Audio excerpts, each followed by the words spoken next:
من اندیشه های خود را دایر به قضیه کشور همسایه و دوست ما جمهوری اسلامی افغانستان 22 ایول سال جاری مفصل بیان کرده بودم.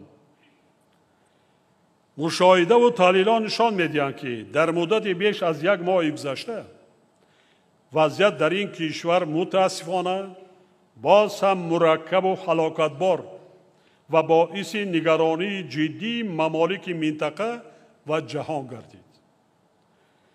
ساکنان این کشور که بیش از 40 سال اخیر در شرایط جنگ و ناآرامی عمر به سر میبرند، وقتهای آخر با مشکلات باز هم بیشتری امنیتی و اجتماعی روبرو شدند.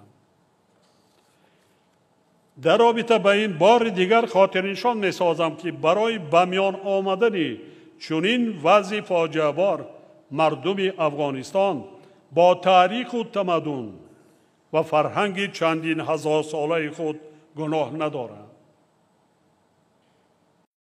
ناامنی و بدبختی که به سر مردم این کشور باستانی آمده است نتیجه دخالت کشورهای خارجی، یعنی فعالیت دایره‌های منفعت‌دار منطقه و جهان می باشد که حالا نیز ادامه دارد. 45 سال باز از اول تا امروز این یگان جای مخفیش نگست نمانده است. بنابراین موقع تاجیکستان را دایر به قضیه افغانستان تکرارا اعلان می دارم که ما جانبدار هرچی زودتر برقرار گردیدن صلح و آرامی در این کشور همسایه نزدیکترین دوست، همزبان و همفرهنگ خود با راه تشکیل حکومت فراگیر و با در نظر داشته منفعت‌های همه قوم و ملت‌های ساکن آن، رأی تمام مردم مملکت، احترام و رعایت حقوق شهروندان در دایره معیارهای از جانب جامعه جهان پذیرفته شده و نقش کلیدی سازمان ملل متحد در پیشبرد این روند است.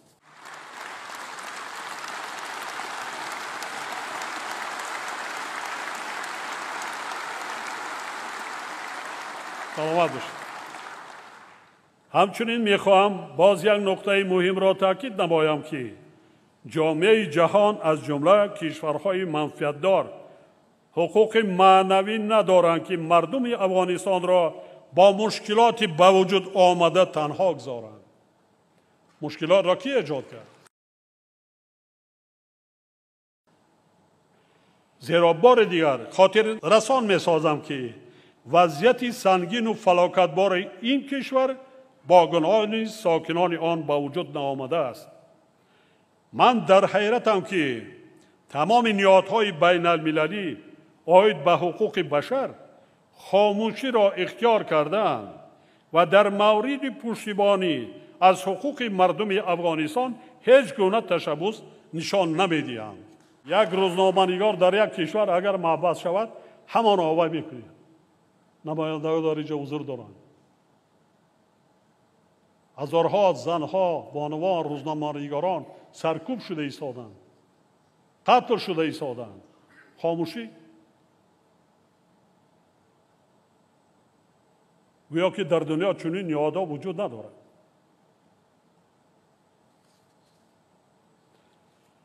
دیگر اینکه بی‌تفاوتی نسبت به سرنوشت افغانستان باعث افزایش خشونت، باز هم وزنی‌تر شدن زندگی ساکنان آن، سرزدن جنگ تحمیلی شهروندی با مقیاس سالهای 90 عصر گذشته، فلاکت بشری همچون مرکز تروریسم بین المللی باقی ماندن قلمرو این مملکت و به طور جدی خللدار گردیدن امنیت و ثبات در کشورهای منطقه و جهان می‌گردد.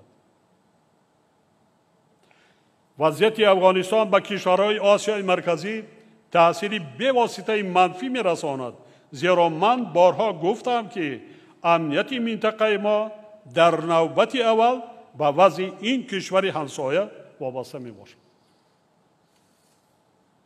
ما 1400 کیلومتر 60% سرحدی سابق شوروی با افغانستان و 60% سرحد منطقه آسیای مرکزی با افغانستان بر دوش تاجیکستان است.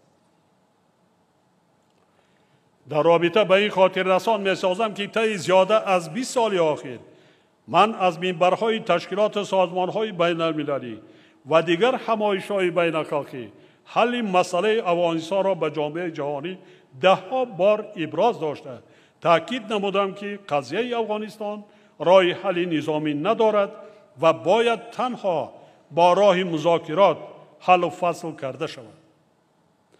ولی جامعه جهانی از جمله دایره‌های منفعت‌دار و دخلدار به حل این مسئله تا اندازه بی‌تفاوتی ظاهر کردند.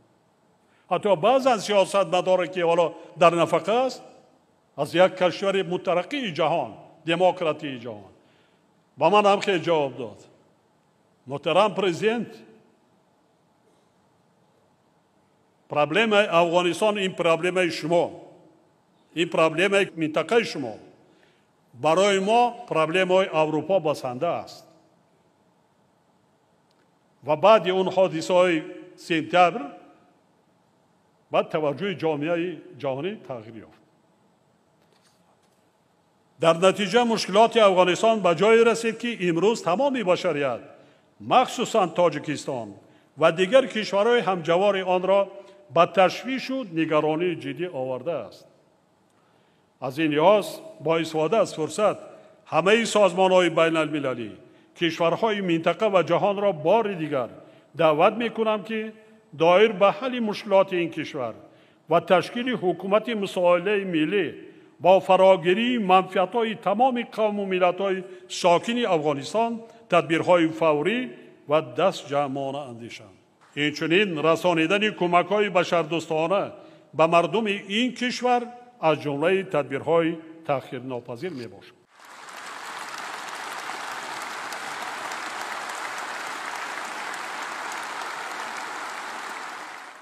مثلا وضعیت بسیار روز به روز مرکب می‌گردد. در دوره تیرماه زمستان مردم را با یک یاردم بشردوستانه سیر کردن امر محال است. دولت را گرفتن کار آسان، راهبری کرده اداره کردنش مشکلات خیلی سخت و سنگین است. در نتیجه مشکلات افغانستان به جای رسید که امروز تمام بشریت مخصوصا تاجیکستان و دیگر کشورهای همجوار آن را به تشویش و نگرانی جدی آورده است.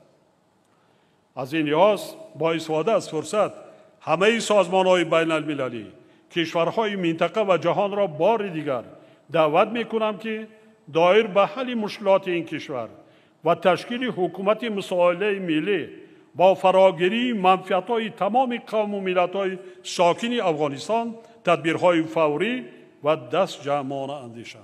اینچنین رسانیدن کمک‌های بشردوستانه به مردم این کشور از جمله تدبیرهای تأخیرناپذیر میباشد.